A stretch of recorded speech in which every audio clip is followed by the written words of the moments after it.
ওয়াজ করুনি আল্লাহ পাক মার দোয়ার উসিলায় জগতের ওলিদের সরদার বানাইছে।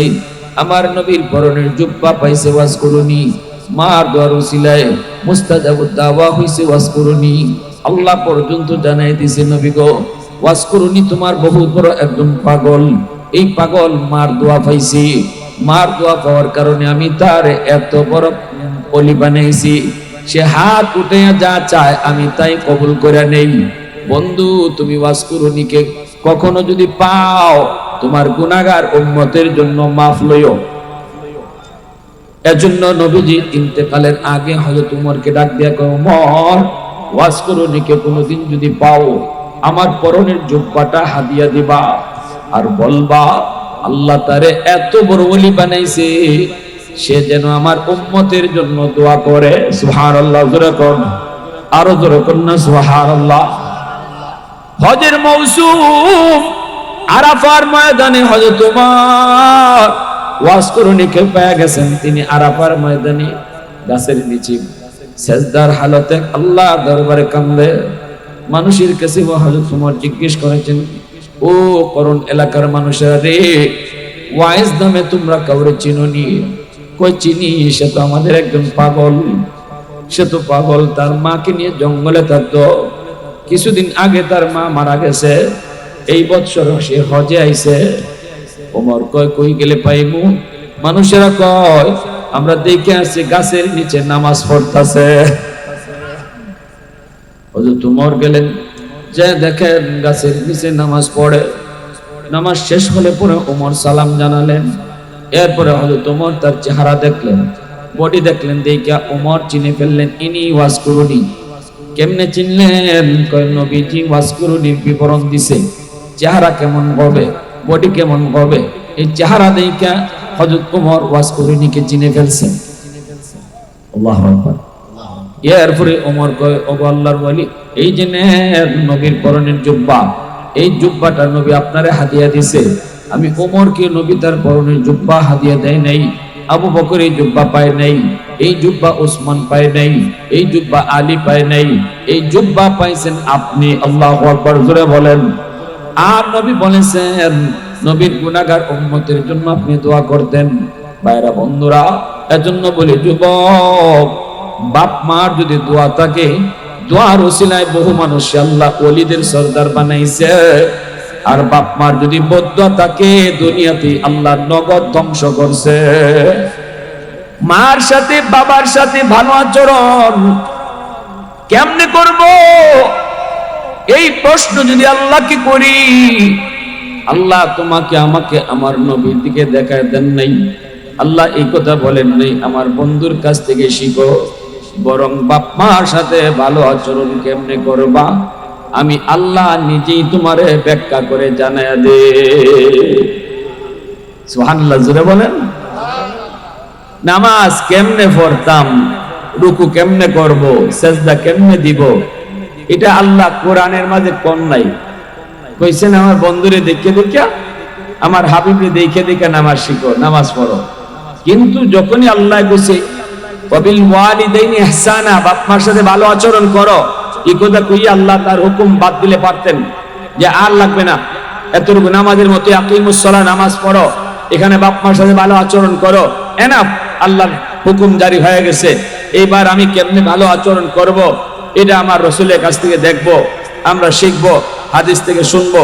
কিন্তু এই জায়গাটাতে আইসা আল্লাহ পাক বলে না, ভালো আচরণ কেমনে করবা এই কথাটা আমি আল্লাহ তোমারে ব্যাখ্যা করে বুঝাই দিতেছি।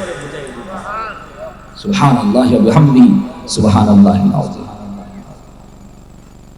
ইম্মা ইয়াবলুগান্না ইনদাকাল কিবারা আহাদুহুমা আও কিলাহুমা ফালা তাকুল লাহুমা উফিন ওয়ালা তানহারহুমা ওয়া কুল লাহুমা কাওলান কারীমা।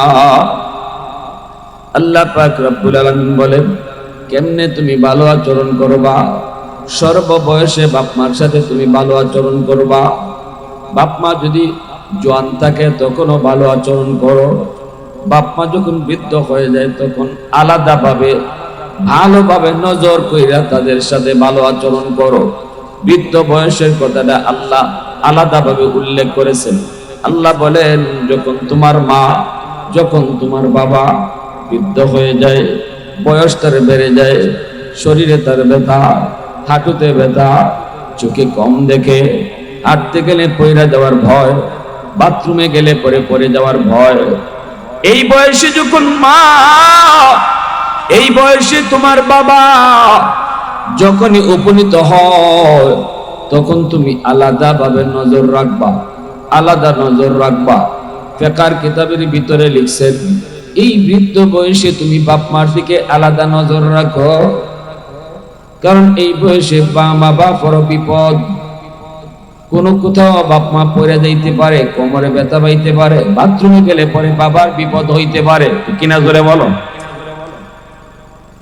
এজন্য আল্লাহ পাক রব্বুল আলামিন কয়, দুনিয়ার সন্তানের দল, বৃদ্ধ বয়সে বাপ মার দিকে তোমরা আলাদা নজর রাখবা।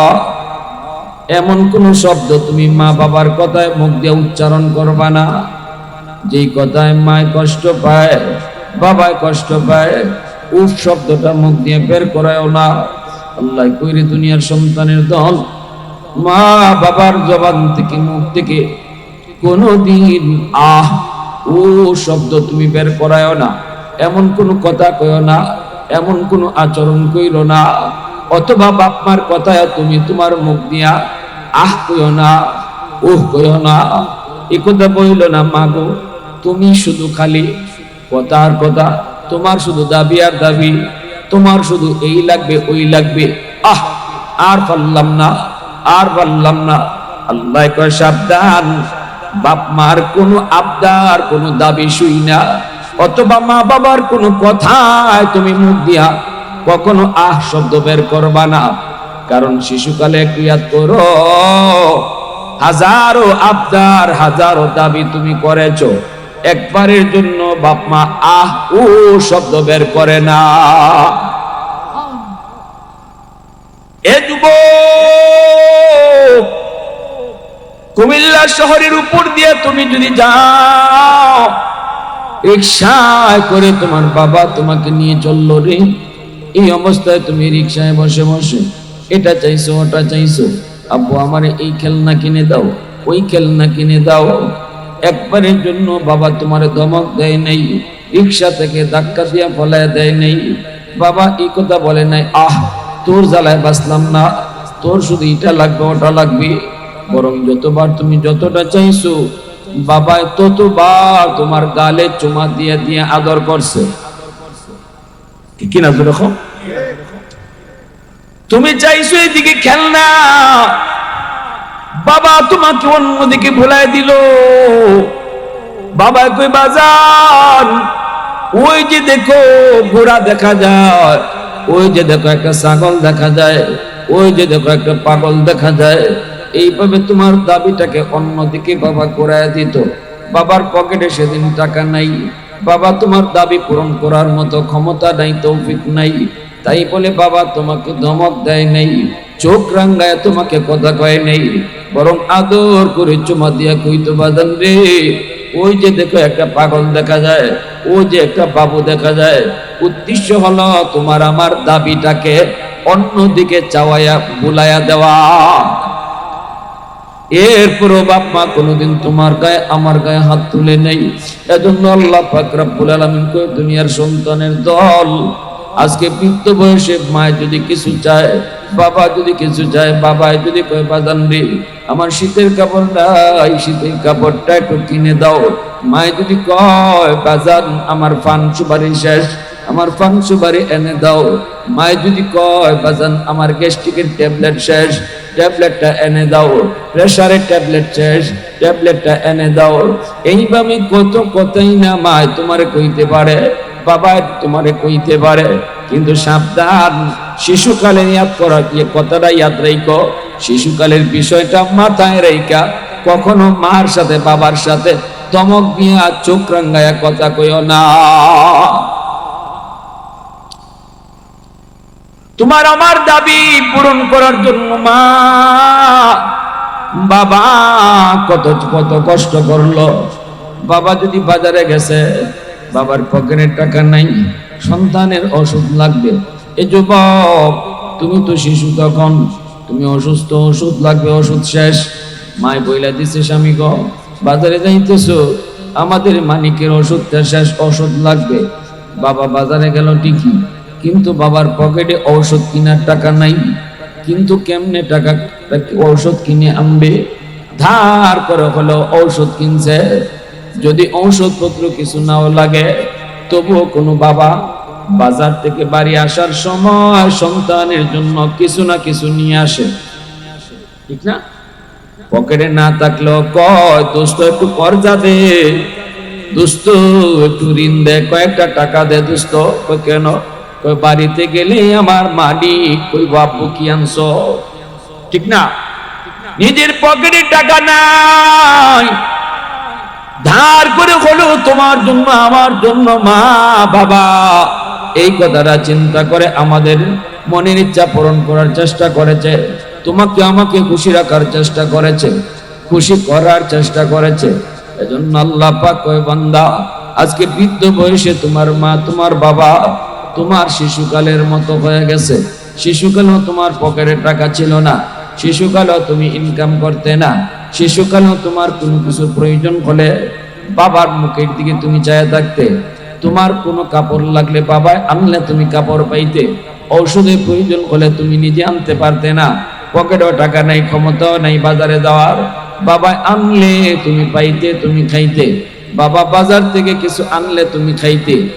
আজ বৃদ্ধ বয়সে মা তোমার বাবা, এই বাবারও পকেটে টাকা নাই, বাবা বৃদ্ধ হয়ে গেছে রে যুবক, কোমরে তার ব্যথা, পকেটে তার টাকা নাই, আগের মতো সে রুজি করতে পারে না, এখন তার গায়ে শক্তি নেই, কোনো কিছু লাগলে তুমি সন্তানের মুখের দিকে তাকায় থাকে, ঠিক কিনা ধরে বলো? শিশুকালে তুমি যেইভাবে মা যেইভাবে বাবার মুখের দিকে তাকাইতে, আজকে বৃদ্ধ বয়সে তোমার মা তোমার বাবা আজ তোমার চেহারার দিকে তাকায় থাকে। আল্লাহ পাক কয় ওই দুনিয়ার সন্তানের দল, এই কথাটা মাথায় রেখে কখনো বাপ মার সাথে খারাপ আচরণ কইরো না। শিশুকালে তুমি তোমার আবদার পূরণ করার জন্য বাবা নিজেরটা খুঁজে নাই, শীতের কাপড়ে প্রয়োজন হয়েছে, বাবা নিজেরটা আগে কিনে নাই, তোমার আমারটা আগে কিনছে, ঠিক কিনা জোরে বলো? শীত আইছে, বাবা বাজারে গেছে, নিজেরও শীতের পোশাক লাগবে, বাবা নিজেরটা আগে কিনে নাই, তোমার মায়েরটাও বাবাই আগে কিনে নাই, তোমার পোশাকটাই বাবাই আগে কিনছে। আজ বৃদ্ধ বয়সে মা বাবা তাদেরও শীতের পোশাক লাগবে, তুমিও বাজারে তাই এই কথার যাত্রাই কও আমার শীতের পোশাক আগে নয়, আগে আমার আম্মা আমার আব্বার পোশাক কিনতে হবে, কারণ শিশুকালে তারা আমারটাই আগে কিনছিল। প্রশংসা করব কার? এত আওয়াজ দিয়ে একটু মালিকের নাম আল্লাহর নাম জুড়ে নিলে আপনাদের এলাকায় কোনো গুনাহ? তো আওয়াজ দিয়ে প্রশংসা কার? আরো জুড়ে কার? ওয়াহদাতি কি হিফাজতি নেহি বেকুওয়াতে বাজু, वहदत की हिफाजत नहीं बेकुवते बाजू, आती नहीं की कुछ कामी अक्ल खुदा दाद, आती नहीं की कुछ कामी अक्ल खुदा दाद।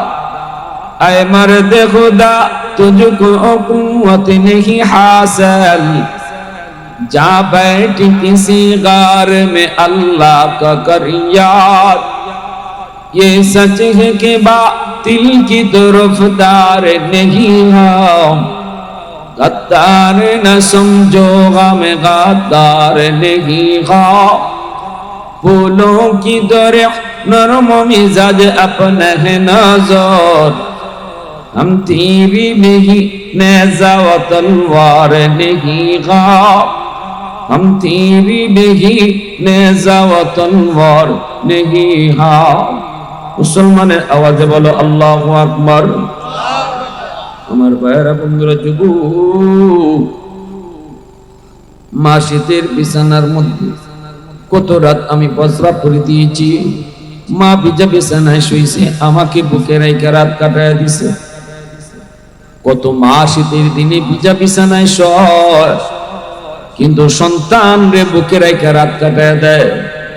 এজন্য বলি যুবক, আজকে মা আজকে বাবা তোমার বৃদ্ধ, তাদেরকেও তুমি ঘরের এমন জায়গার মধ্যে রাইখো, লাগলে তুমি শীতের কষ্ট পাও, কিন্তু বাপ মারে এমন রুমের মধ্যে রাখো যেই রুমে রাখলে পরে শীতের কষ্ট পায় না। কিন্তু আমি আপনি করি কি? আমি আপনি বাচ্চাগুলি রিয়া ভিতরের রুমে আরামে থাকি। অনেক সন্তান মাকে বাবাকে এমন রুমে রাখে যেই রুমে বাতাস ঢুকে, ঠিক না? জোরে বলেন।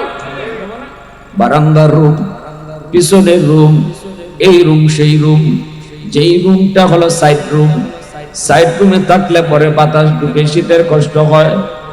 একটাবারও তুমি চিন্তা করলেন আল্লাহ কি বলছে? আল্লাহ কয় বৃদ্ধ বয়সে বাপ মার দিকে আলাদা নজর রাখো, কারণ বৃদ্ধ বয়সটা হলো শিশুকালের মতো। শিশুকালটাতে তুমি যেমন ছিলে, বাপ মাও তোমার বৃদ্ধ বয়সে এরকম হয়ে গেছে। শিশু বাচ্চারা যেমন এক কথা বারবার কয়, বৃদ্ধ বয়সে বুড়া মানুষ এরাও এক কথা বারবার কয়। শিশু বাচ্চা যেমন একটু বেশি বেশি কথা কয়, যন্ত্রণা জ্বালাতন একটু বেশি দেয়, বৃদ্ধ মানুষ যখন বেশি বয়স বেড়ে যায় তখন সেও এক কথা বারবার কয়, একটু বেশি বেশি কথা কয়, জ্বালাতন করে। আল্লাহ পাক কয় শুনো, শিশু বয়সটা বৃদ্ধ বয়সটা শিশুকালের মতো। শিশুরা যেমন শিশুকালে মা বাবার দিকে চেয়ে থাকে, বাপ মার আদর পায়, বাপ মা আনলে সে খায়, বাপ মা দিলে সে পায়। বৃদ্ধ বয়সে তোমার মা তোমার বাবা তোমার চেহারার দিকে তাকায় আছে সন্তান, তুমি দিলে পায়, তুমি দিলে খায়, ঠিক কিনা? এজন্যই শীতের দিনে একটু খেয়াল করে দেখো, যেই মা তোমাকে সবসময় বুকে রাইখা সারাটা শীতের সিজন কাটাইতো, নিজে শীতের কষ্ট করলো, সন্তানকে শীতের কষ্ট পেতে দিত না। আজকে ওই মা বৃদ্ধ বয়সে উপনীত হয়েছে, এই মাকেও তুমি এমন জায়গায় এমন ব্যবস্থা করে রাখো, তুমি কষ্ট পাইলে পাও শীতের, কিন্তু মা যেন কষ্ট না পায়। হাকিমুল উম্মত মুজাদ্দিদ মিল্লাত মাওলানা আশরাফ আলী থানভী রাহমাতুল্লাহ আলাইহি তিনি বলেন, কিতাবের ভিতরে লেখছেন, একজন বাবা, বৃদ্ধ বাবা একজন জোয়ান ছেলেকে নিয়ে ঘরের দরজার সামনে বসে আছে। এই অবস্থায় বাবার চোখে পাওয়ার নাই, কোমরে শক্তি নাই, দাঁড়াইতে পারে না, সোজা হয়ে বাঁকা হয়ে দাঁড়ায়, চোখে ঠিক মতো দেখে না, বয়সের কারণে কানে ঠিক মতো শুনে না। এই অবস্থায় জোয়ান ছেলে, আদরের কলিজার টুকরা সন্তান, আজকে বড় হয়েছে, বাবার পাশেই বসা। এই অবস্থায় বাবার কানের মধ্যে বাজলো একটা পাখির ডাক। বাবা তখন বলতেছে, বাজান এটা কিসে ডাকে? সন্তান কয়, আব্বু এটা কাক। কই কই বইছে? ওই যে আমাদের আম গাছের ডালে। বাবা তো দেখে না, বাবা ঠিক মতো শুনেও না। বাপে আবার কয়, বাজান এটা কিসের ডাক? ছেলে কয়, আব্বু বললাম তো এটা কাকের ডাক। বাপে আবার কয়, বাজান এটা কিসে ডাকে? ছেলে তখন একটু রাগ করে কয়, বললাম না এটা কাউয়া কাউয়া। বাপে কয়, বাজান রে 3 বার বলছি, 3 বার জিগাইতে তুমি রাগ করছো, কিন্তু মনে পড়ে গেছে বাবা, এই জায়গায় বসে শিশুকালে তুমি আমাকে গাছের ডালে একটা কাক ডাকতেছিল, আমাকে বারবার বলতেছিলে আব্বু এটা কিসে ডাকে? আমি বলেছিলাম কাক। আবার বলেছিলাম আব্বু এটা কিসের ডাক? আমি বলেছিলাম কাক। আবার বলেছিলাম আব্বু এটা কিসের ডাক? তখন আমি তোমার গালে চুমা দিয়ে বলছিলাম আব্বু এটা কাক। আমি তোমাকে 3 বারের সময় গালে চুমা দিয়ে কইছি আব্বু এটা কাকের ডাক, আর আজকে তুমি আমাকে 3 বারের সময় ধমক দিয়া কইছো কাকের ডাক, ঠিক না? 1 বার নয় 2 বার নয়, 10 বার তুমি আমাকে জিজ্ঞেস করেছিলে, 10 বার, 10 বারই আমি তোমার গালে চুমা দিয়ে দিয়ে কইছি আপু এটা কাকের ডাক। একবারও বাবা রাগ করিনি, একবারও তোমার ধমক দেই নেই, একবারের জন্য চোখ রাঙ্গাই নেই, বরং চুমা দিয়ে দিয়া আদর করে করে বারবারই শুধু কাক বলেছি। এজন্য হাকিমুল উম্মত নবী রাহমাতুল্লাহি আলাইহি বলেন, উম্মতের দল, ও নবীর উম্মতের দল, আল্লাহ পাক বিশেষভাবে বৃদ্ধ বয়সের কথাটা উল্লেখ করেছে, কারণ এই বৃদ্ধ বয়সে বাপ মা একদম অসহায় হয়ে যায়। বৃদ্ধ বয়সে বাবা অসহায়, মা অসহায়। নখটা বাপে কাটতে পারে না, চোখে দেখে না, নখ কাটতে গেলে আঙ্গুল কেটে ফেলে, মুছ কাটতে গেলে টুক কেটে ফেলে, ঠিক না? আল্লাহ পাক কয় এই বয়সে তুমি তোমার বাবার নখটা কেটে দাও।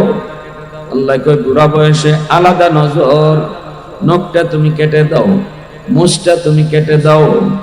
এ যুবক, এই নখ কাটতে যায়, মুছ কাটতে যায়, যতবার নজর তোমার বাবার চেহারার দিকে তোমার পড়লো, মায়ার নবী, দয়ার নবী, রহমতের নবী, যেই নবী জীবনে কোনো দিন মিথ্যা বলেন নাই, ওই নবী বলে মা মিন ওয়ালাদিন বারিন ইয়ানজুরু ইলা ওয়ালিদাইহি নাযরা রাহমাতিন ইল্লা কাতাবাল্লাহু লাহু বিকুল্লি নাযরাতিন হাজ্জাতাম মাবরুরা। যতবার নজর বাবার চেহারার দিকে পড়ছে, রাসূল বলেন ততবার তার আমল নামায় আল্লাহ পাক কবুল হজের সওয়াব আল্লাহ দান করে। এজন্য যেই সন্তান বাবার নখটা কেটে দিল, বাবার মুছটা কেটে দিল, বাবা বুড়া হয়ে গেছে, নিজের হাতে পারে না, এই যুবক যতবার নজর বাবার চেহারায় পড়লো, ততবার আমল নামায় কবুল হজের সওয়াব।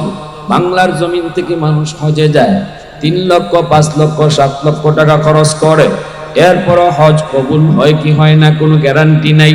নিয়ত যদি ভালো না থাকে হজ কবুল হবে না, টাকা যদি হালাল না হয় হজ কবুল হবে না। কিন্তু আমার নবী বলেন, সন্তান যদি মায়ার নজরে বাবার চেহারার দিকে তুমি মায়া করে তাকাও, মার চেহারার দিকে যদি মায়ার নজরে তাকাও, আল্লাহ পাক তোমাকে কবুল একটা হজের সওয়াব দান করবে। এজন্যই নবী রাহমাতুল্লাহি আলাইহি বলেন, যেই সন্তান বেশি বেশি করে মা বাবার চেহারার দিকে নজর দেয়, এই সন্তানকে আল্লাহ পাক দুনিয়াতেই মরণের আগে আগে আল্লাহ তারে মক্কা মদিনা জিয়ারত নসিব করায় দেয়। কারণ কি? কারণ হলো এই মানুষটা, এই যুবকটা, এই সন্তানটা বাপ মার চেহারার দিকে বারবার তাকায়া তাকায়া, বাপ মার চেহারার দিকে মায়ের নজরে তাকায়, কথা কয়, মনে আনন্দে কথা কয়, মার সাথে বৈশা গল্প করে, বাবার সাথে বৈশা গল্প করে, ফ্যামিলির বিষয়ে মার সাথে পরামর্শ করে, বাবার সাথে পরামর্শ করে। যদিও বাবা বৃদ্ধ, বাবার পরামর্শ নেয় না, না আব্বারে না জিগায় কিছু করে না। এই সন্তান যখনই বাবার কাছে বৈশা যখন পরামর্শ করে, বাবার চেহারার দিকে নজর দিল, আব্বা আপনি এই ব্যাপারে কি বলেন, আম্মা এইভাবে করতে চাই কি কোন, আম্মা তুমি কও কর্ম কি কর্ম না, আব্বা আপনি কোন কর্ম কি কর্ম না। এইভাবে মা বাবার সাথে বৈশা বৈশা সংসারের বিষয়গুলা আলাপ কইরা সমাধান করে সিদ্ধান্ত নেয়। নজর যতবার বাবার চেহারায় পড়লো, ততবার যদি কবুল হয়, জমা হয়, ফেরেশতারা কই মালিক মা বাবার চেহারার দিকে নজর কইরা যেই সন্তানে আমল নামায় এতগুলা কবুল হজ উঠে রাখলো, আমরা ফেরেশতারা তোমার কাছে দোয়া করি, হাত উঠাইলাম, আল্লাহ তুমি তারে দুনিয়াতে বাস্তবে হজ নসিব করায় দাও। আরো জোরে কন্যা সুবহানাল্লাহ, আরো জোরে সুবহানাল্লাহ। তাহলে যেই মানুষটার উপরে, যেই সন্তানের উপরে বাপ মা রাজি, যেই সন্তানের উপরে বাপ মার দোয়া আছে, যেই সন্তানের পিছনে বাপ মার দোয়া আছে, এই সন্তানকে আল্লাহ পাক তার তৌফিক না থাকলেও, টাকা পয়সা না থাকলেও, আল্লাহ তাকে কুদরতি ভাবে কোনো না কোনো সুরতে মক্কা মদিনা আল্লাহ তারে জিয়ারত করা। মক্কা মদিনা জিয়ারত করার ইচ্ছা কার কার আছে? হাতে আল্লাহর দেখান। আল্লাহর ঘর, নবীর রওজা দেখার ইচ্ছা কার কার আছে? আল্লাহ তুমি কবুল করো, সবাই বলে না আমিন। তাহলে একটা বহুত বড় আমল হইল, মা বাবার দোয়া নেও, বাপ মার চেহারার দিকে বেশি বেশি তাকাও, বাপ মার সাথে বসে বসে বেশি বেশি কথা কও, গল্প করো, মা বাবার সাথে সংসারে বেশি আলাপ করো, বাবার নখটা কাটতে দাও, বাবার মুছটা কাটতে দাও, বাবা বুড়ো হয়ে গেছে, হ্যাঁ এজন্য মুছ কাটতে পারে না, কাটলে টুক কেটে ফেলে, তুমি কাটতে দাও। যতবার নজর পড়বো কবুল হজ জমা হইব, আর ফেরেশতারা তোমারে বাস্তব হজ করার লাগি আল্লাহর কাছে দোয়া করবে। সুবহানাল্লাহ ওয়া বিহামদিহি সুবহানাল্লাহ। আরেকটা ফায়দা হলো, যে সন্তানের জন্য বাপ মার দোয়া আছে, এই সন্তানকে আল্লাহ পাক রব্বুল আলামিন দুনিয়াতে আল্লাহ তার হায়াত বাড়ায় দেয়, আল্লাহ পাক হায়াতের ভিতরে বরকত বাড়ায় দেয়। যেই সন্তানের পিছনে তার বাপ মার দোয়া, এই দোয়ার কারণে আল্লাহ পাক বিপদ মুসিবত তার পিছন থেকে দূর করে দেয়। সুবহানাল্লাহ, আরো জোরে করুন না সুবহানাল্লাহ। বাপ মার দোয়া থাকলে কি হয়? আল্লাহ মুসিবত দূর করে, বিপদ দূর করে, আল্লাহ পাক বিপদ দূর করে। এজন্যই মূসা আলাইহিস সালাম এত বড় পয়গম্বর, এই মূসা নবী খুব রাগী নবী ছিলেন। মূসা নবী নরম না গরম জানেন না আপনারা সবাই? মূসা নবী নরম না গরম? একটু বেশি গরম। এই মূসা নবী ওনার আম্মা যেদিন মারা গেলেন, ওনার আম্মা যেদিন মারা গেলেন মূসা নবী, এই দিন আল্লাহ বলতেছে, মূসা আজকে থেকে আজকে তোমার কে মারা গেছে? মূসা নবীকে আল্লাহ, আমার আম্মা মারা গেছে। আল্লাহ কো, মূসা অতএব আর মার দোয়া তোমার পিছনে নাই, আজ থেকে দোয়া অফ হয়ে গেছে। অতএব সামনে যত হাঁটবা আগের মতো বেহুশ হইও না, হুশ রেখে হাঁটতো। আগে হাঁটছো, বিপদ আইছে, মার দোয়া ছিল, আমি আল্লাহ বিপদ কেটে দিছি। সুবহানাল্লাহ, জোরে বল। একজন নবীরে আল্লাহ কি কইতেছে? এত বড় পয়গম্বরে আল্লাহ কি কয়? মার দোয়া ছিল, আমি আল্লাহ বিপদ কাটতে দিছি। আজ মা দুনিয়ায় নাই, এখন থেকে ঘর থেকে বের হতেই হুশে বাইরিও। অ্যাক্সিডেন্ট যদি হওয়ার হয় আর ফিরানোর কিছু নাই। আগে অ্যাক্সিডেন্ট হওয়ার ছিল, মার দোয়া থাকে, আমি আল্লাহ তোমারে বাঁচাই দিছি। সুবহানাল্লাহ। কার কলিজায় ব্যথা দাও? কার কলিজায় ব্যথা দিতেছো? কার কলিজায় ব্যথা দিতেছো? এজন্য আমার ভাইরা বন্ধুরা, হাকিমুল উম্মত বলেন, বাপ মার দোয়া যদি তোমার পিছনে থাকে যুবক, তোমার একটা দুনিয়ার ফায়দা হলো আল্লাহ তোমার বিপদ মুসিবত আল্লাহ দূর করে দিবেন। আর একটা ফায়দা হলো, যে সন্তানের পিছনে মার দোয়া আছে, বাবার দোয়া আছে, এই সন্তানকে আল্লাহ পাক দুনিয়াতে ইজ্জতের চেয়ারে বসায়। দুনিয়াতে এই সন্তানকে আল্লাহ সম্মান বাড়ায়া দেয়, মানুষের মাঝে তার ইজ্জত বাড়ায়া দেয়, মানুষের মাঝে তার সম্মান বাড়ায়া দেয়। যদি বাপ মার দোয়া থাকে, বাপ মার দোয়ার ওসিলায় আল্লাহ দুনিয়াতে সম্মান বাড়াইতে থাকে, ইজ্জত বাড়াইতে থাকে। আল্লাহু আকবার, জোরে বলেন, আর জোরে বলেন আল্লাহু আকবার। এজন্য বলি বাবা যুবক, একটু দিলটা নরম করে কথাগুলি বোঝার চেষ্টা করো। তোমার মা তোমার বাবার পিছনে যদি দোয়া থাকে, উল্লেখযোগ্য দুনিয়ার আরেকটা ফায়দা হলো আল্লাহ তোমার রিজিকের ভিতরে বরকত বাড়ায়া দিবে। ব্যবসা তুমি করতেছো, ব্যবসায় বরকত আল্লাহ বাড়ায়া দিবে। যদি বাপ মার দোয়া থাকে, তুমি লেখাপড়া করো, লেখাপড়ায় আল্লাহ তোমারে উন্নতি দান করবে, পরীক্ষার রেজাল্ট তোমার ভালো করে দিবে। তুমি যদি এরকম ভাবে দুনিয়ার কোন লাইনে তুমি আগাইতে চাও, বাপ মার দোয়া থাকলে আল্লাহ তোমাকে জায়গা পর্যন্ত পৌঁছায় দিবে। সফলতা দেখতে চাও, আমার আপনার জীবনের মধ্যে আল্লাহ কিছু লাইট লাগাই দিয়েছে যুবক। এই যে এই জায়গায় লাইট লাগানো, এই লাইটটা কিন্তু জ্বলবে না। লাইটটা যদি জ্বালাইতে হয় পাওয়ার হাউস থেকে লাইন অফ করা লাগবে। পাওয়ার হাউস থেকে যদি লাইন অকে করা হয় তাহলে এই লাইটটা জ্বলবে, নতুবা লাইট জ্বলবে না। তোমার আমার প্রত্যেকের জীবনে আল্লাহ পাক কিছু লাইট লাগায় দিছে, কিন্তু আল্লাহ জ্বালায় দেয় নেই। জ্বালানোর জন্য আল্লাহ বলছে পাওয়ার হাউস থেকে লাইন অকে করো। পাওয়ার হাউস হলো মা, পাওয়ার হাউস হলো বাবা, মা বাবা, পাওয়ার হাউস হলো এলাকার মুরব্বীরা। এলাকার মুরব্বীদের দোয়া পিছনে রাখো, বাপ মার দোয়া পিছনে রাখো। এ যুবক, তোমার জীবনের পাওয়ার হাউস হলো উলামায়ে কেরাম।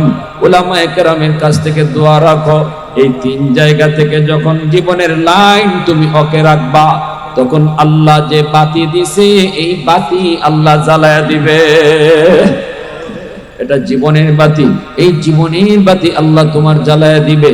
সব জায়গায় তুমি সফলতা লাভ করবা, সব জায়গায় তুমি সফলতা পাইবা যদি তোমার পিছনে এই তিন জায়গা থেকে দোয়া থাকে। মুরব্বীদের থেকে দোয়া থাকে, বাপ মার থেকে দোয়া থাকে, আলেম ওলামাদের থেকে দোয়া থাকে। অতএব বাপ মার দিলে কলিজায় তুমি ব্যথা দিও না, এলাকার মুরব্বীদের সাথে বেয়াদবি কইরো না, এমনি ভাবে উলামায়ে কেরামের মনে তুমি কষ্ট দিও না। এই তিন জায়গায় যদি তুমি সম্মান নিয়ে চলতে পারো, এই তিনটা জায়গায় যদি তুমি দোয়া নিয়ে চলতে পারো, আল্লাহ পাক তোমার জীবনের বাতি আল্লাহ জ্বালায় দিবে। আল্লাহ নবী রহমতের নবী বলেন, উম্মতের দল তিন ব্যক্তির দোয়া বদদোয়া আল্লাহ দরবারে সরাসরি কবুল হয়ে যায়। সালাসাতুন দাওয়াতুন মুস্তাজাবাতুন লা শাক্কা ফীহ, দাওয়াতুল মাজলুম ওয়া দাওয়াতুল মুসাফির ওয়া দাওয়াতুল ওয়ালিদ আলা ওয়ালাদিহি। নবীজি বলেন, তিন ব্যক্তির দোয়া বদদোয়া আল্লাহর দরবারে সরাসরি কবুল। এক হলো মজলুমের দোয়া বদদোয়া, আরেক হলো মুসাফিরের দোয়া বদদোয়া, আরেকজন হলেন মা বাবা দোয়া বদদোয়া, বাপ মার দোয়া বদদোয়া, মজলুমের দোয়া বদদোয়া, মুসাফিরের দোয়া বদদোয়া। এই তিনজনের দোয়া এবং বদদোয়া দুটোই আল্লাহর দরবারে কবুল। মুসাফির যদি দোয়া দেয়, মুসাফিরের কলিজায় যদি দোয়া আসে, মুসাফিরের সাথে আমি এমন আচরণ করলাম যে আচরণে মুসাফির কলিজাটা খুশি হয়ে গেছে। আল্লাহ রসুল হয় কলিজা খুশি হইতে দেরি, দোয়া কবুল হতে দেরি হয় না। আর যদি তার কলিজায় ব্যথা দেওয়া হয়, ওই কলিজার ব্যথাটাও কবুল হইতে দেরি হয় না। মজলুমের দোয়া বদদোয়া, দুর্বল মানুষের দোয়া বদদোয়া, এটাও আল্লাহর দরবারে সরাসরি কবুল। আমাদের সমাজের ভিতরে একদল মানুষ আছে দুর্বল, এদের গায়ে এদের শক্তি কম, এদের গোষ্ঠী কম, এদের লোকজন কম, এই লোকটার টাকা পয়সা কম, ক্ষমতা কম। এই দুর্বল মানুষটার উপরে সমাজের সবল মানুষ যদি জুলুম করে, কথা কয়ে যদি আক্রমণ করে, হাত উঠায় যদি আক্রমণ করে, জমি দখল করে নিয়ে নেয়, এই দুর্বল মানুষটা সমাজে কারো কাছে বিচার নেয় না, কারো কাছে বিচার নিয়ে যায় না। চেয়ারম্যানের কাছে গেলেও বিচার পাবে না, মেম্বারের কাছে গেলেও বিচার পাবে না, এমপির কাছে গেলেও বিচার পাবে না, কারণ কেউ তার পক্ষে কথা বলবে না। সমাজের মানুষ তো সব সময় সবলের পক্ষে থাকে, দুর্বলের পক্ষে কেউ কথা কয় না, ঠিক কিনা জোরে বলো। এই অবস্থায় দুর্বল মানুষ, নবীজি বলেন, সে যদি আল্লাহর আদালতে বিচার দিয়ে দেয়, দুনিয়ার কোন মামলা না দেয়, আল্লাহর আদালত যদি মামলা দেয়, রাসূল কই মামলা দিতে দেরি, আল্লাহর আদালতে মামলা গ্রান্টেড হতে দেরি হয় না। আল্লাহর সাথে সাথে মামলা গ্রহণ করে নেয়, আল্লাহর সাথে সাথে মামলা গ্রহণ করে নেয়। কিয়ামতের ময়দানে সবল মানুষটা তার নামাজ, তার রোজা, তার হজ, তার যাকাত সব লইয়া সে জান্নাতে যেতে চাইবে। আল্লাহ বলবেন, তোমার জীবনের নামাজও ঠিক আছে, হজও ঠিক আছে, দান সদকাও ঠিক আছে, সব কিছু তোমার ঠিক আছে, কিন্তু জান্নাতে পরে যাওয়া লাগবে। এত তাড়াতাড়ি জান্নাত পাবে না, নামাজ নিয়ে পরে যাবা। আগে তোমার বিরুদ্ধে দুর্বলের মামলা আছে, এলাকার একজন দুর্বল মানুষের মামলা। এই মামলা তুমি ডিসমিস করো, মামলার রায় আগে তুমি নিজে পাও, তারপরে যাও, মামলা আগে সমাধান করো। তখনই আল্লাহ কইব, এই যে তোমার বাদী, দুর্বল মানুষটা দাঁড়ায় যাবে, আল্লাহ বলবে তার কাছ থেকে মামলা সমাধান করো। যে হাত জোর করে কইব ভাই মাফ করে দাও, মাফ করে দাও, আমি ভুল করেছি, অন্যায় করেছি। তখন দুর্বল মানুষটা কইব বাইরে আখিরাতের ময়দান মাফ করার জায়গা না, হাসরের ময়দান কেউ কাউরে মাফ দেয় না। মাপ চাওয়ার জায়গা, মাপ দেওয়ার জায়গা ছিল দুনিয়ার জগৎ।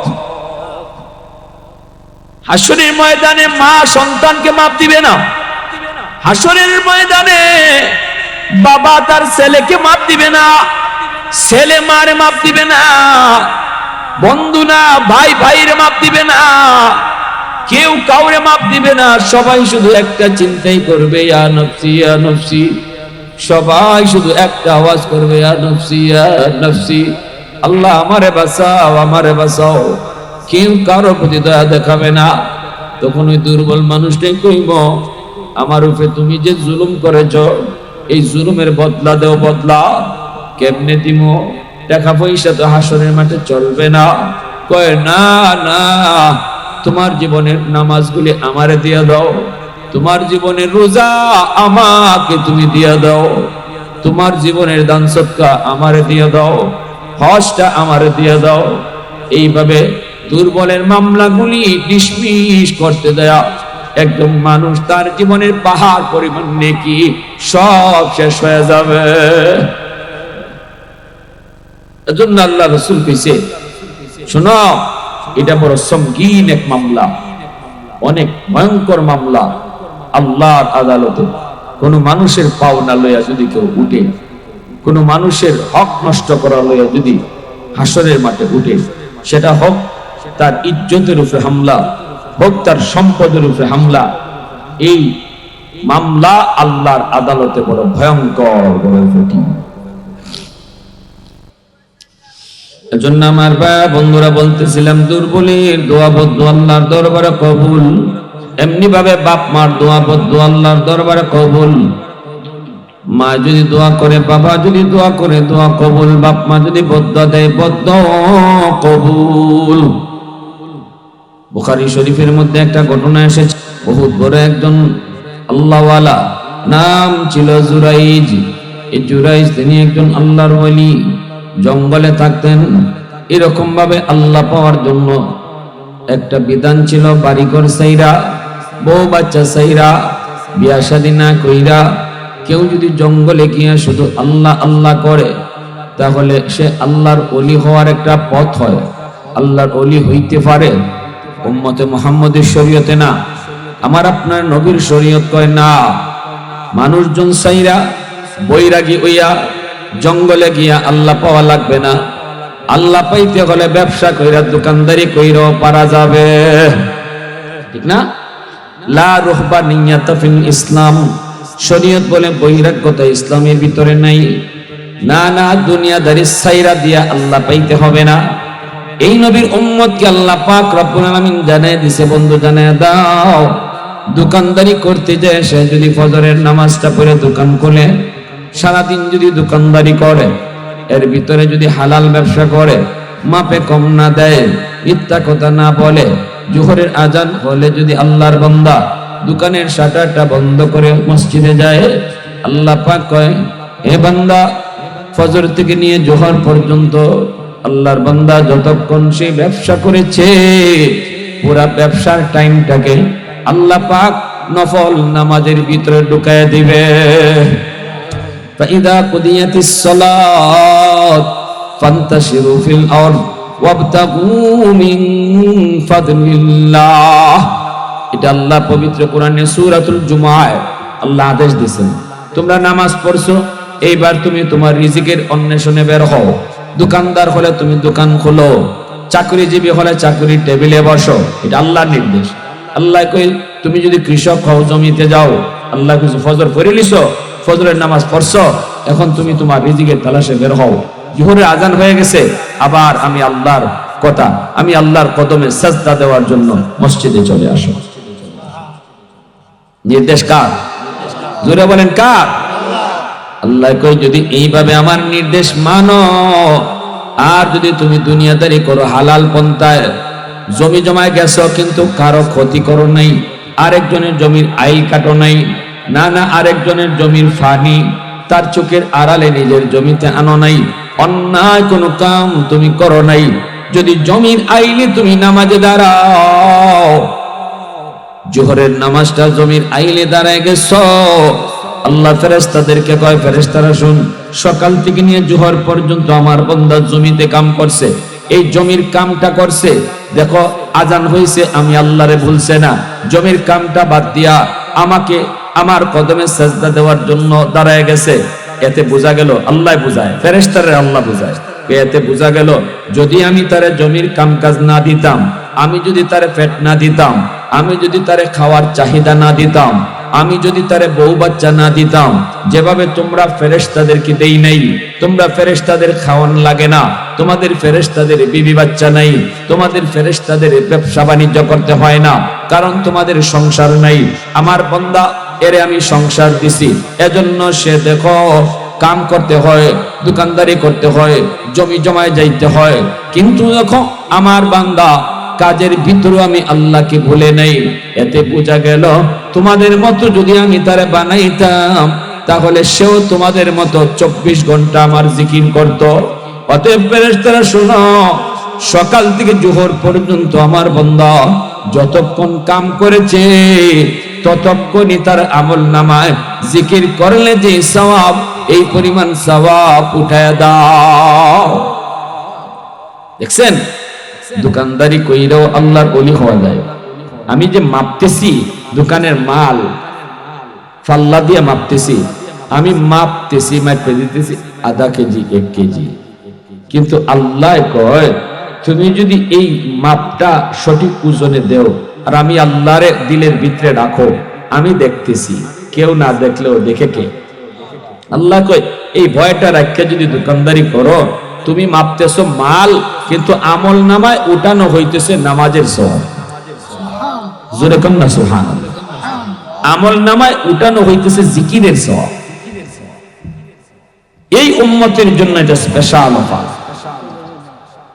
আমার রাসূল কি কইছেন, আমার আল্লাহ কি কইছেন, এটা যদি সে নাই জানে, নাই বুঝে, সে তার মাকে, তার বাবাকে সে কি কদরটা করবে, কি খেদমতটা দেবে? দুনিয়াত আইলাম আর গেলাম,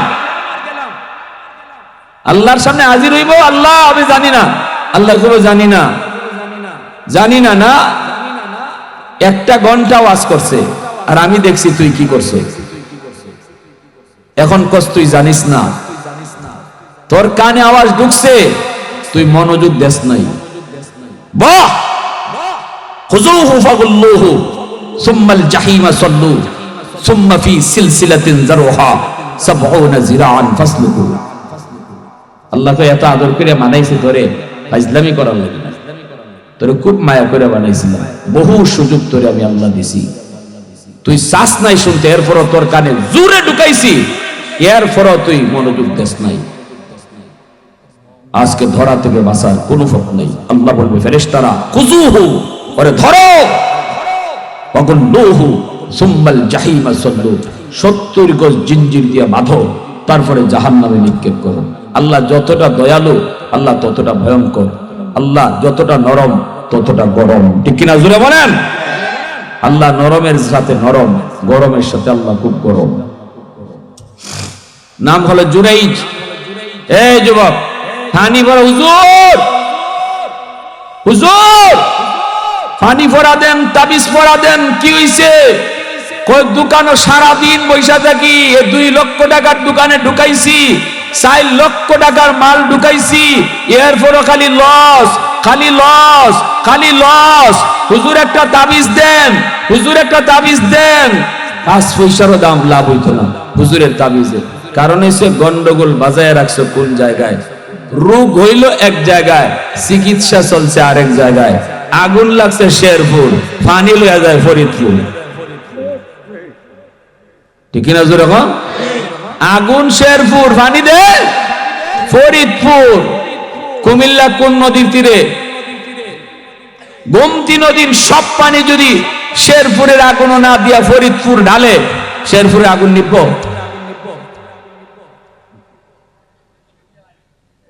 হুজুরে পানি ভরা না, খালি তাবিজ না, খালি তাবিজ দিয়া যদি আপনার দোকান বইরাওয়ালা, তাও লাভ হইব না, কারণ গন্ডগোল এক জায়গায়, সেটা কি আল্লাহ বলছে পাওয়ার হাউস থেকে লাইন কাটা। পাওয়ার হাউস বাপ মা, ওই মা বাবা থেকে লাইন কাটা। বাতি জ্বলবে কি কইরা? আরে ভাই বাতি লাগাইছেন, জ্বালাইতে তো হবে। বাতি লাগাইলেই শুধু হবে, জ্বলতে হবে না? এই বাতি লাগাইছেন কিন্তু জ্বালাইতে হলে তো লাইন ওকে করো, কারেন্টে পাওয়ার হাউস থেকে লাইন ওকে করো, তবেই তো বাতি জ্বলবে। প্রত্যেকের জীবনে আল্লাহ বাতি দিয়া দিছে ঠিকই, আল্লাহ জ্বালায়া দেয় নাই। আল্লাহ কইছে তুমি জ্বালাও, বাতি আমি দিয়া দিছি। জ্বালাইবা কেমনে? মা বাবা পাওয়ার হাউস, ওখান থেকে দোয়া নাও, ওইখান থেকে দোয়া নেও, তাহলে বাতি আমি আল্লাহ জ্বালাই দেব। দোকানে কেন লস? হুজুর লস কেন? চাকরিতে প্রমোশন পাই না কেন? এত দৌড়াদৌড়ি করে হুজুর সার্টিফিকেটের গাঁটটি লইয়া চাকরি নাই। হুজুর ফানি পড়া দেন, হুজুর তাবিজ পড়া দেন। এটা হুজুরের কাম না তো। যেখানে রোগ এখানে চিকিৎসা করো, যেখানে আগুন ওখানে পানি দাও। আর কি কইমু? আমরা উলামায়ে কেরাম আসি আপনাদেরকে কইয়া যাই, আপনারা কেউ মানলে মানবেন, না মানলে নাই, এতে আমার কিছু আয়ার যায় না। আমার কাম হইল আপনাদেরকে শোনায় যাওয়া, বুঝায় যাওয়া। মানবেন কি মানবেন না সেটা আপনি জানেন আর আল্লাহ জানেন। আমাকে আল্লাহ এই দায়িত্ব দিয়ে ফাটায় নাই আপনারে পিটায় নামাজি বানাইতাম। আমারে আল্লাহ এই দায়িত্ব দিয়ে দুনিয়াতে পাঠায় নাই আপনারে টান্না জোর করে আপনারে সুদের ব্যবসা থেকে ফিরাইতাম। আমাকে আল্লাহ এই দায়িত্ব দেয় নাই মার পায়ে ধইরা আপনারে মাপ চাওয়াইতাম। আমার কাম আমি কইয়া যাবো। এবার আপনি মানবেন কি মানবেন না, দিলের কান দিয়ে শুনবেন কি শুনবেন না, নাকি আপনি অবহেলায় কথাগুলা সরায় দিবেন, এটা আপনি বুঝবেন, আমার আল্লাহ বুঝবেন। একদিন আল্লাহর সামনে ধরা আছে, ঠিক কিনা জোরে বলেন? আমার দায়িত্ব আমি আদায় করে দিতেছি। পিয়ন শুধু নোটিশ টানায় দিয়া যায়, জজ সাহেব আপনাকে আগামী কাল কল করেছে, দরজার সামনে নোটিশ টানায় দিয়া যাবে পিয়ন। এবার আগামী কাল আপনি জজের সাথে দেখা করলেও পারেন, না করলেও পারেন, পিয়নের কিছু আসে আর যায় না, ঠিক না? আপনি যদি জজের সাথে দেখা না কইরা আপনি বাঁচতে পারেন, পিয়নের অসুবিধা কি? আমি আপনারে পিয়নের দায়িত্ব আদায় করতে আসছি, নোটিশ লাগাইতে আসছি। এবার আপনি নামাজ না পড়া যদি আল্লাহরে বুঝ দিতে পারেন, আমি মৌলবীর কোনো অসুবিধা নাই। আপনি বাপমার কলিজায় ব্যথা দিয়া দিয়া যদি এই দেশের মিনিস্টার হইতে পারেন, বাপমারে বাপ না দিয়া মার কলিজা আঘাত দিয়া যদি আপনি এই দেশের প্রাইম মিনিস্টার হইতে পারেন, আমি মৌলবীর কোনো অসুবিধা নাই।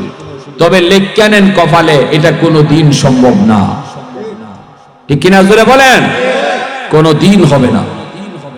এটা আল্লাহ নিজাম, আল্লাহ নিজাম, নিজাম কোনো সময় পাল্টে না। প্যারে হাজিরিন, ওই যে জুরাই এত বড় আল্লাহর ওলি, এত বড় আল্লাহর ওলি, যিনি হাত উঠে দোয়া করলে আল্লাহ দোয়া কবুল করে। জঙ্গলের মধ্যে বৈশা বৈশা আল্লাহর কাছে জিকির, আল্লাহর বন্দেগী করে। ওই অবস্থায় মা জনপদ থেকে, গ্রাম থেকে ছেলেকে দেখতে গেছে জঙ্গলে। দরজার সামনে মা যায় দেখে দরজা লাগানো। মা দরজার বাহির থেকে ডাক দিল, বাবা জুরাইদ। আল্লাহর ওলি জুরাইদ তখন নামাজ পড়েন। মা ডাক শোনার পর ওই নামাজ ভাঙলেন না, অথচ নামাজটা ছিল নফল নামাজ। এর যুবক, এজন্যই তো আমল করার আগে এলেম লাগে, ঠিক কিনা জোরা বলেন? আমলের চেয়েও এলেমের দাম বেশি। কারণ জুরাইজ তিনি শুধু আলেম না, কিন্তু আবেদ। নামাজ পড়া পড়া, তসবিহ পড়া পড়া ইনি আল্লাহর ওলি হইছে, কিন্তু আলেম না। কিনা?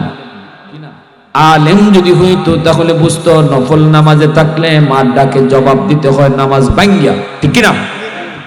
মাসালা কইছি না আগে? নফল নামাজের ভিতরে যদি তুমি থাকো, নফল নামাজের ভিতরে যদি তুমি থাকো, শরীয়তের মাসালা হলো নামাজ ভাঙ্গো, মা ডাকি বাবা ডাকি জবাব দাও।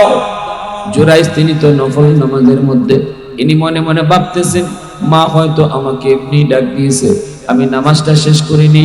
নামাজটা শেষ করার পর দরজা খুইলা বলবো, মা কেন ডাক দিয়েছো? কিন্তু দরজা খুইলা জোরাই দেখে মা চলে গেছে রাগ করে। ছেলে যখন দরজা খুলে না, মা রাগ করে চলে গেছে। দ্বিতীয় দিন মা আবার আসলেন, আইসা আবারও দেখেন দরজা লাগানো, আবারও ডাক দিছেন বাবা জুরাই। তখনও জুরাই দরজা খুলেন না, কারণ তিনি নামাজে। জুরাইজ তখনও ভাবতেছেন নামাজ তো আমি আল্লাহর সাথে কথা বলি, আমি আল্লাহর সাথে কথা বন্ধ করে মার ডাকে কেমনে জবাব দিব? এটা তো নিজের বুদ্ধি আর যুক্তি, শরীয়তের মাসালা যুক্তিতে চলে না, ঠিক না? মাসালার সাথে আমার পণ্ডিতি চলবে না, আমার বুদ্ধি চলবে না। মাসালা তো মাসালাই, মাসালায় কয় তুমি আল্লাহর সাথে কথা বললেও শরীয়তের মাসালা হইল আল্লাহর সাথে কথা কোয়া বাদ দাও, মার সাথে কথা কও, বাবার সাথে কথা কও, যদি নামাজ নফল নামাজ হয়। তৃতীয় দিন মা আয়েশা আবার দেখে দরজা লাগানো, মা ডাক দেয় বাবা জুরাই। এইবার জুরাই দরজা খুলে না, কারণ এখনো নামাজের ভিতরে। এইবার মা যাবার সময় একটা বদদুয়া দিয়া যায়, বদদুয়া। মা কয় 3 দিন আইলাম, তুই দরজা খুললি না, ঠিক আছে আমি বদদুয়া দিয়া গেলাম, আল্লাহ যেন তোর মতো বুজুর্গ আর তোর মতো ফিসাবরে আল্লাহ যেন কোনো বেশ্যা নারীর ফান্দে ফালায়। নাউজুবিল্লাহ। মা কষ্ট পায় বদদুয়া দিয়ে দিছে। এরপরে মা চলে গেছে। জুরাই দরজা খুলে দেখি মা নাই, মা তো চলে গেছে একটা বদদুয়া দিয়া। এইবার জুরাই বেশিক্ষণ সময় যায় নাই, এর ভিতরে দেখা যায় এলাকার মানুষ লাঠি সুতো নিয়ে জুরাইদের এই কামরা, জুরাইদের এই খানকা ভাঙ্গার জন্য 2 দল মানুষ আইতেছে। কি ব্যাপার? আইসেই তার খানকা ভাঙ্গা শুরু করলো, জুরাইজের গায়ে হাত ওঠানি শুরু করলো। জুরাইজ কয় আমারে তোমরা এতদিন পর্যন্ত পীর মানছো, আমারে বুজুর্গ মানো, তোমরা আমার মুরিদ, আমারে মারো কেন? কয় হ এখন তো তুমি বুঝবাই না, কাজ তো ঘটাইছো তুমি, বলে কি কও না? কয় এই মহিলা কি কয় শোনো। জুরাইজ সাহেব দেখে একটা মেয়ে, এই মেয়ের কোলের মধ্যে একটা দুধের বাচ্চা। এই অবস্থায় কয় এই বাচ্চাটা কার? জুরাইজ কয় আমি তো জানি না কার। কয় হ তুমি তো জানবাই না, কিন্তু মেয়েটা কি কয় শোনো। এ কনা তোর কুলে যে বাচ্চা, এই বাচ্চার বাপ কেডা? এমনি এই মেয়েটা কয় আমার কুলের বাচ্চার বাপ হলো এই ফিসাব। নাউজুবিল্লাহ। আসমান ভাঙ্গা যেন জুরাইদের মাথায় পড়লো। মালিক আমি তো কিছুই বুঝি নাই, আল্লাহ কিছুই তো বুঝি নাই, আমি তো এই মেয়েটাকে চিনি না, কেমন করি এমন অপবাদ। জুরাইল বুঝে গেছে মালিক গন্ডগোল তো ওই জায়গায়, আমার মা আমার বদদুয়া দিয়া গেছে, বদদুয়ার কারণে নগদ শাস্তি। আমি যে এত বড় বুজুর্গ, আল্লাহর সাথে এতদিন ধরে কথা কইতেছে জুরাইল, হাত উঠাইলে আল্লাহ দোয়া কবুল করে, অত মায়া করে আল্লাহ। সেই জায়গায় আল্লাহ সাথে সাথে মায়া কাটাপ করে দিছে। কে নিয়ে তোমার সাথে আমার দোস্তি? তোমার বিরুদ্ধে যদি মা বদদুয়া দিয়া যায়, তাহলে আমি আল্লাহর সাথে তোমার কোনো দোস্তি নেই। কারণ রেদার রব্বি ফি রেদাল ওয়ালিদাইন, সাখাতুর রব্বি ফি সাখাতিল ওয়ালিদাইন। রাসূল কয় বাপ মার দোয়া, বাপ মা খুশি থাকলে আল্লাহ খুশি, আর বাপ মা নারাজ হইলে আল্লাহ নারাজ হয়। এখানে মা নারাজ হয়ে গেছে, সাথে সাথে আল্লাহ তার উপরে রাজি ছিল, মার নারাজ হওয়ার লগে লগে আল্লাহ নারাজ হয়ে গেছে। এইবার জুরাইজ কয় আমার কথাগুলি একটু শোনা। কই শুনবার কোনো সুযোগ নাই, এতদিন পর্যন্ত আমাদের কি ধোঁকা দিছো? আমরা মনে করেছি তুমি বহুত বড় ওলি, বহুত বড় বুজুর্গ, কিন্তু আজকে আমরা বুঝতে পারলাম তুমি বহুত বড় একজন খারাপ মানুষ। জুরাইজ কয় না রে ভাই, কসম খোদার আমি মেয়েটাকে চিনি না, আমি বাচ্চার বাপ না। জুরাইজ কয় আল্লাহ ভুল করে ফেলাইছি আমার মার লগে, আল্লাহ আমি তওবা করতেছি, এখনই আম্মার কাছে যে মাপ চাইমু, জীবনে আর এই ভুল করবো না গো আল্লাহ। আল্লাহ এই বিপদ থেকে উদ্ধার করো, আমার ইজ্জত যাবে, আমার সম্মান যাবে, আল্লাহ এলাকায় মুখ দেখাইতে পারবো না, তোমার কাছেও আমি অপরাধী হয়ে গেলাম, আল্লাহ বাঁচাও। আল্লাহ অন্তরের ভিতরে ইলহাম করে দিল, জুরাইজ যাও, তোমার তওবা আমি কবুল করে নিছি। এইবার জুরাইজ আল্লাহ ও মালিক, এরা যে আমার উপরে, এই মেয়েটা যে আমার উপরে এত বড় অপবাদ দিল, এটার সমাধান করার জন্য, আমি নির্দোষ এটা প্রমাণ করার জন্য কি করব? আল্লাহ কয় তুমি যা খুশি তা করো, নির্দোষ প্রমাণ করার জন্য আমি আল্লাহ তোমাকে সাহায্য করব। এইবার জুরাইজ কয় তাহলে শোনো, এই এলাকার মানুষেরা শোনো, এই দুধের বাচ্চাটার বাপ আমি না। এলাকার মানুষেরা কয়, বাচ্চার মা কয় বাপ তুমি, আর তুমি কো বাপ না, তাহলে কার কথা মানবো? জুরাইজ কয় সাক্ষী তো মানতে পারবো না, তবে আমি তোমাদেরকে বলবো, এই দুধের বাচ্চা যে মার কোলের দুধ খায়, এই বাচ্চা যদি নিজেই কইয়ালায় তার বাপ কেডা, তাহলে তোমরা মানবানি? আল্লাহু আকবার। দুধের বাচ্চায় যদি কয় তার বাপকে, তাহলে তোমরা মানবানি? কয় এটা কি সম্ভব নেই? জুরাইজ কয় সম্ভব, যদি আমার আল্লাহ চায়। ঠিক না? কয় তাহলে ঠিক আছে, আমরা মানবো। এইবার জুরাইজ যায় এই বাচ্চাটার পেটের মধ্যে আস্তে করে গুতা দিছে। আল্লাহ তো কয়ে দিছে, যা খুশি করো, সাহায্য আমি করব, কারণ তুমি তো আমার বলি। একটু বিপদে ফালাইছি, একটু পরীক্ষায় ফালাইছি, একটু তোমারে কুচট খাওয়াইছি, একটু বুঝ দেওয়ার লাগে। জীবনে কোনোদিন মার কলিজায় ব্যথা দিও না। মা যদি নারাজ হয়, তোমার বুজুর্গি থাকবে না। বাবা যদি তোমার উপর নারাজ হয়, তোমার বুজুর্গি থাকবে না। তোমার যত বুজুর্গি, তোমার যত বড় উলায়াত, তুমি যত বড় জিলানি, তুমি যত বড় চিশতি, সব কিছু মার পায়ের তলে, বাপের পায়ের তলে। আল্লাহ। জুরাইজ যায় ছোট বাচ্চারা পেটের মধ্যে আস্তে করে গুতা দিয়া কয়, এই বাচ্চা তুই কহ তোর বাপকে। জীবনে দুধের বাচ্চার কথা কয়? পৃথিবীতে 3টা দুধের বাচ্চার কথা কইছে। পৃথিবীতে 3 জন দুধের বাচ্চার কথা কইছে। 2 জনের কথা আইছে কোরআনও, আর 1 জনের কথা আইছে হাদিসও। 2টা দুধের বাচ্চা যার কথা কোরআনে আইছে, একজন হলেন ঈসা আলাইহিস সালাম। মরিয়ম আলাইহিস সালামের কুলে থেকে ঈসা আলাইহিস সালাম কইছিলেন, আমার আম্মারে তোমরা খারাপ কইও না, আমার আম্মা নির্দোষ, আমার আম্মা পবিত্রা, আমি আল্লাহর পক্ষ থেকে পয়গম্বর। আল্লাহু আকবার। ইন্নী আব্দুল্লাহ আতানিয়াল কিতাব ওয়া জাআলানি নাবিয়্যা।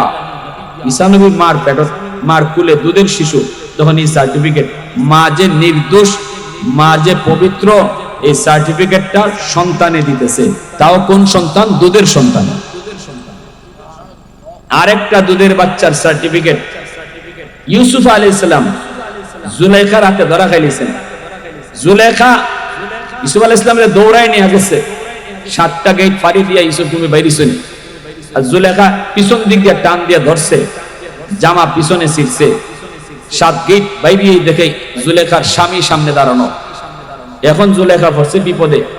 স্বামীর সামনে জুলাইখা কয় কি কয়? ইউসুফ নবীরে দোষ দিয়া দিছে। দেখছো, যারে এতদিন ফালছো, সে তোমার স্ত্রীর সাথে তোমার আমানতে খেয়ানত করতে আইছে। ইউসুফ নবী কয়, নাউজুবিল্লাহ, আমি এমনটা করি নাই, আপনার স্ত্রী আমারে ভিতরে ঢুকাইছে। এখন জুলেখার স্বামী কার কথা মানবে? জুলেখা কয় জুলেখা নির্দোষ, ইউসুফ নবী কয় ইউসুফ তুমি নির্দোষ। এবার স্বামী কারে নির্দোষ বলবে? তখন একটা দুধের বাচ্চা সার্টিফিকেট দিছিল। পবিত্র কোরআনে সূরা ইউসুফ যারা তেলাওয়াত করেন আপনারা পাইবেন, পড়বেন। একটা দুধের বাচ্চা কইছিল, আজিজি মিশর, আমি আপনারে কয়ে দেই, দেখেন ইউসুফের জামা সামনের দিকে সিরা না পিছের দিকে সিরা? সামনে যদি সিরা থাকে বুঝবা ইউসুফ দোষী, আর পিছনে যদি সিরা থাকে বুঝবা জুলেখা দোষী। সাথে সাথে জুলেখার স্বামী জামা পরীক্ষা করে দেখে পিছনে সিরা, জুলেখা দোষী সাব্যস্ত হয়েছে, ইউসুফ নির্দোষ হয়ে গেছে। এই 2টা দুধের বাচ্চার কথা কওয়া, দুধের বাচ্চা থাকাকালীন সময়ে কথা বলছে, এই কথা আল্লাহ কোরআনে বলছেন। আরেকটা দুধের বাচ্চার কথা হাদিস শরীফে আসছে, বুখারী শরীফ জিলদে সানি, ইমাম বুখারী নিয়ে আসছেন। এই বাচ্চা জুরাইজ যখন কইছিল এই বাচ্চা তুই ক তোর বাপকে, তখনই দুধের বাচ্চার জবান খুলে গেছে। বাচ্চাটা তখন ডাক দিয়ে বলছিল আমার বাপ অমুক একজন বকরি রাখাল, এই রাখাল হলো আমার বাপ। রাখালের সাথে মেয়েটার অবৈধ সম্পর্ক, বাচ্চা পেটে আইছে, বাচ্চা হইছে। এরপরে দুজনে মিললে রাখালে বুদ্ধি দিছে তুই যদি এখনই বাচ্চা নিয়ে গ্রামে ঢুকো আর আমার কথা বলো তাহলে তোরেও মেরে ফেলবে আমারও মেরে ফেলবে, কারণ আমি একটা রাখাল, আমার কোনো বংশ নেই, আমার কোনো শক্তি নাই, আমার পক্ষে কেউ দাঁড়াবে না, অতএব আমাকে হত্যা করবি, তোরেও হত্যা করবে। অতএব আমার কথা না বইলা ফিসাবের কথা বলবে, কারণ ফিসাবের পক্ষে একদল আছে, ঠিক না? একদল আছে ফিসাবের অন্ধভক্ত, ফিসাবে আকাম কুকাম করলেও কইব না আমার ফিসাব ঠিক, ঠিক না?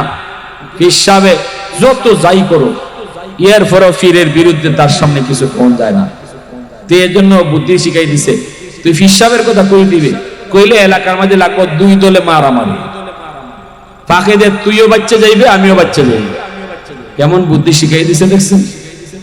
ওই জুরাইজের ব্যাপারে কই দিছে, জুরাইজের নাম বা এখন জুরাইজ যখন কইছে কত আব্বাকে ডাক, বাচ্চায় কয় ওই রাখাল। সাথে সাথে এলাকার মানুষ জুরাইজের ফাউ ফুইরা কয় হুজুর মাফ চাই হুজুর, ভুল করে লেছি হুজুর, যা করবার তো করেই নিছো, এখন আর মাফ চাই কি, তো আমার বড় বাঙ্গা হয়ে গেছে, আমার শরীরে হাত তোলা হয়ে গেছে, তারপরেও বুঝছি মাফ আমার কাছে চাই লাভ নাই, গন্ডগোল আমি গোটাইছি, আমার দোষী, আমি দোষী হইছি, তোমাদের কোনো দোষ নাই। কি তা গন্ডগোল? আমি আমার মার কথা শুনি নাই। সাথে সাথে জুরাই গিয়া মার কাছে মাফ চাইছেন, মায় মাফ করে দিছে। এই কথাটা আল্লাহ নবী তার হাদিস শরীফে বলছেন আমাদেরকে সবক দেওয়ার জন্য।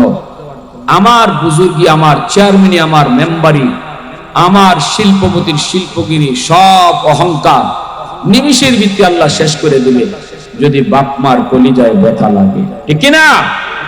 আর যদি এই কারণে নবীর নবুয়ত, ওলিদের বিলায়ত আল্লাহ মা বাবার ফার তলে রাখছে। মঈনুদ্দিন চিশতির আম্মায় কয় বাবা একদিনে প্রথম নজরে তোমার চেহারা দেখা 90,000 হিন্দু মুসলমান হইছে, এটা তুমি মঈনুদ্দিন চিশতির কোনো ক্রেডিট না, এটা আমি মার ক্রেডিট। আমি মার কারণে তুমি এত বড় বলি হইছো, আমি জীবনে কোনোদিন তোমাকে ওযু সারা দুধ খাওয়াইনি। সুবহানাল্লাহ, জোরে বলুন, আরো জোরে বলুন সুবহানাল্লাহ। আমার ভাইরা আর লম্বা কোনো কথা না, শেষ কথাটা একটা কইলাই, এই কথাটা কই শেষ দিমু। শোনাইলাম একটা ঘটনা যে মার বদদুয়া কেমনে লাগছে, এবার আসুন মার দোয়াটা কেমনে লাগে। বাইজিদ বুস্তামির নাম শুনছেন না? এটা তো আমরা সবাই পড়ছি ও জানিও। বাইজিদ বুস্তামি ছোট, এই অনেক ছোট ছোট বাচ্চারা পড়ালেখা করো, তোমাদের মতো ছোট বাচ্চা ছিল বাইজিদ। মা কইছে বাবা পানি দাও, ইনি পানি আনি না দেখে মা ঘুমাই গেছে। কিন্তু মা ঘুমাই গেছে ডাক দেয় না। শীতের রাইতা ছিল, বাইজিদ গ্লাসও পানি নিয়া সারা রাত মার মাথার পাশে দাঁড়ায় বলছে আল্লাহ আমার আম্মা যখন ঘুম থেকে উঠবো তখন পানি দিমু, এখন ঘুম ভাঙ্গাইমু না, ঘুম ভাঙ্গাইলে আম্মার কষ্ট হবে। ফজরের সময় মার ঘুম ভাঙলো, মা তাকায় দেখে বাইজিদ মাতার পাশে দাঁড়ায় আছে। বাবা বাইজিদ মাতার পাশে দাঁড়ানো কেন?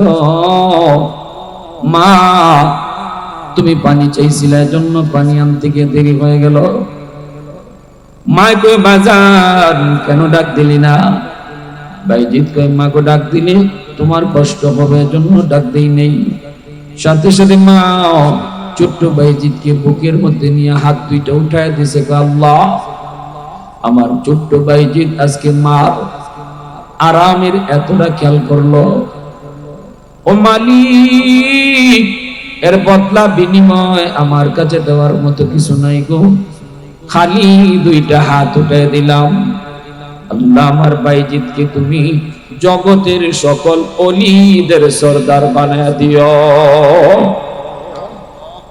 শুধু ওলি বানাইলে আমি মা রাজি না, জগতের ওলিদের সরদার বানাও। সাথে সাথে আল্লাহ বাইজিদ বুস্তামিকে জগতের ওলিদের সরদার বানায় দিছে। মার দোয়ার উসিলায় আল্লাহ বাইজিদ বুস্তামিকে ওলি বানাইছে। ওয়াজ করুনি আল্লাহ পাক মার দোয়ার উসিলায় জগতের ওলিদের সরদার বানাইছে। আমার নবীর পরনের জুব্বা পাইছে ওয়াজ করুনি, মার দোয়ার উসিলায় মুস্তাজাবুদ দাওয়া হইছে ওয়াজ করুনি। আল্লাহ পর্যন্ত জানাই দিছে নবী গো ওয়াজ করুনি তোমার বহুত বড় একদম পাগল, এই পাগল মার দোয়া পাইছি, মার দোয়া পাওয়ার কারণে আমি তার এত বড় ওলি বানাইছি। সে হাত উঠে যা চায় আমি তাই কবুল করে নেই। বন্ধু তুমি ওয়াজ করুনিকে কখনো যদি পাও তোমার গুনাহগার উম্মতের জন্য মাফ লইও। এজন্য নবীজি ইন্তেকালের আগে হযরত উমরকে ডাক দিয়া কয়, উমর ওয়াজ করুনিকে কোনোদিন যদি পাও আমার পরনের জুব্বাটা হাদিয়া দিবা আর বলবা আল্লাহ তারে এত বড় ওলি বানাইছে সে যেন আমার উম্মতের জন্য দোয়া করে। সুবহানাল্লাহ, জোরে কোন, আরো জোরে কোন না সুবহানাল্লাহ। হজের মৌসুম, আরাফার ময়দানে হযরত উমর ওয়াজ করুনিকে পেয়ে গেছেন। তিনি আরাফার ময়দানে গাছের নিচে সেজদার হালতে আল্লাহ দরবারে কান্দে।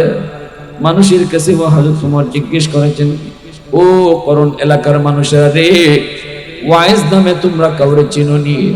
কই চিনি, সে তো আমাদের একজন পাগল, সে তো পাগল, তার মাকে নিয়ে জঙ্গলে থাকতো, কিছুদিন আগে তার মা মারা গেছে, এই বছর সে হজে আইছে। ওমর কয় কই গেলে পাইমু? মানুষেরা কয় আমরা দেখে আসছি গাছের নিচে নামাজ পড়তাছে। হযরত উমর গেলেন, যে দেখেন গাছের নিচে নামাজ পড়ে। নামাজ শেষ হলে পরে ওমর সালাম জানালেন। এরপরে হযরত উমর তার চেহারা দেখলেন, বডি দেখলেন, দেখিয়া ওমর চিনে ফেললেন ইনি ওয়াজ করুনি। কেমনে চিনলেন? কয় নবীজি ওয়াজ করুনির বিবরণ দিছে, চেহারা কেমন হবে, বডি কেমন হবে, এই চেহারা দেখিয়া হযরত উমর ওয়াজ করুনিকে চিনে ফেলছেন। আল্লাহু আকবার। এরপরে ওমর কয়, ওগো আল্লাহর ওলি, এই যে নবীর পরনের জুব্বা, এই জুব্বাটা নবী আপনারে হাদিয়া দিছে। আমি ওমরকে নবী তার পরনের জুব্বা হাদিয়া দেয় নাই, আবু বকর এই জুব্বা পায় নাই, এই জুব্বা ওসমান পায় নাই, এই জুব্বা আলী পায় নাই, এই জুব্বা পাইছেন আপনি। আল্লাহু আকবার, জোরে বলেন। আর নবী বলেছেন নবীর গুনাহগার উম্মতের জন্য আপনি দোয়া করতেন। ভাইরা বন্ধুরা, এজন্য বলি যুবক, বাপ মার যদি দোয়া থাকে, দোয়ার ওসিলায় বহু মানুষ আল্লাহ ওলিদের সরদার বানাইছে। আর বাপ মার যদি বদদোয়া থাকে, দুনিয়াতে আল্লাহ নগদ ধ্বংস করছে। দোয়া নিয়ে চলবো কারা কারা, একটু হাত তুলে আল্লাহরে দেখা। আল্লাহ তুমি কবুল করো, সবাই বলে আমিন, আরো জোরে বলি আমিন। ওয়া আখির দাওয়ানা আনিল হামদুলিল্লাহি রাব্বিল আলামিন।